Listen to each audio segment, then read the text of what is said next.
Now that you're neck deep. Like many others, I had given away my freedom and started making excuses to stay back due to Stockholm syndrome. Stockholm syndrome is a coping mechanism to a captive or an abusive situation. People develop positive feelings towards their captors or abusers over time. This condition applies to situations including child abuse, coach-athlete abuse, relationship abuse, and sex trafficking. Although I had initially walked away and should have stayed away, I was back in no time into something that was unhealthy for me.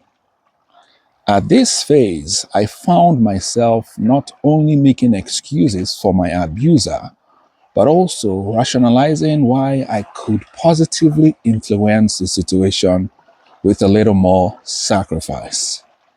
In reality, we do not have the ability to influence changes in the way people treat us, but in the way we allow ourselves to be treated by people.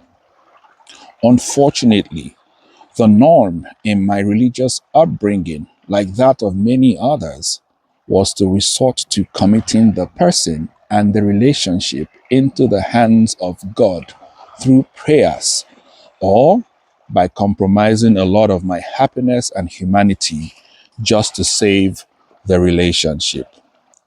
This is known as the martyr complex and has been promoted in popular Christian movies like War Room, a 2015 movie written by Alex and Stephen Kendrick and directed by Alex Kendrick. A martyr complex is a recognized psychological pattern marked by self-sacrifice and service to others at their own expense. If you are as unlucky as I was, at this point, ties with any of your family and friends would have been severed, and you are probably without any support system other than your abuser. You need to reconnect with your support system or find one to connect with if you never had one before the beginning of your ordeal.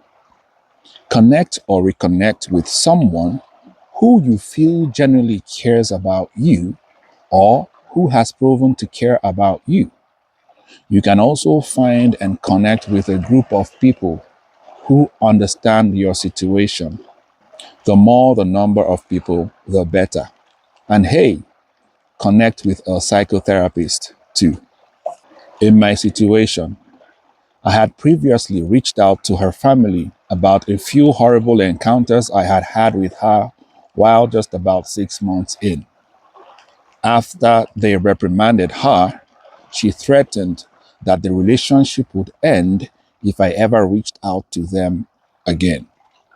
But thanks to the connection I made with my psychotherapist, who was able to help me steer back to a healthy place.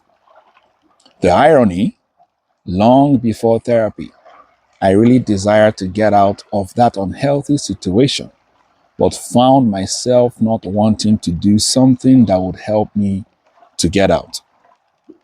That is how strong Stockholm syndrome can be. If you find yourself in a similar situation, I would like to remind you of what you really desire subconsciously, and that is for you to be free from the unhealthy situation you are in. You should use that as the gateway to drive to your liberation. However, I know that not everyone will have the strength to use that opportunity to their advantage. So let's move on to the next stage, just in case you are unable to free yourself now that you are neck deep.